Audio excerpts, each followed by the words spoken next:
Bu mahnı Gürcistan Marnel rayonunun Aşağı Saral kəndindən olan Ukraynada Makeyeva şəhərində avtoqəzada dünyasını dəyişən cavan qardaşımız Afiqin ruhunu əziz edirəm.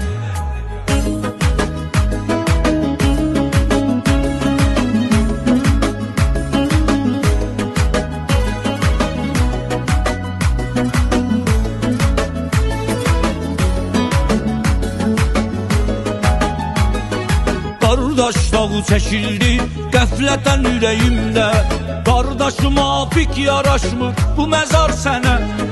Qardaş avtoqəzada dünyasını dəyişdi, qaranlığa qərq oldu sevdikləri.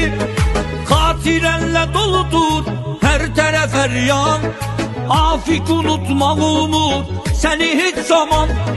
Cənnət qoxulunur üzlü qardaş, sensiz süzülür gözümüzden yaş.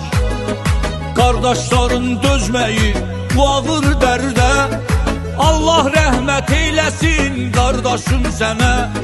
Cennet kokulunur üzlü kardeş, sensiz süzülür gözümüzden yaş. Mekan cennet olsun ey aziz kardeş, Allah rahmet eylesin kardeşim sana.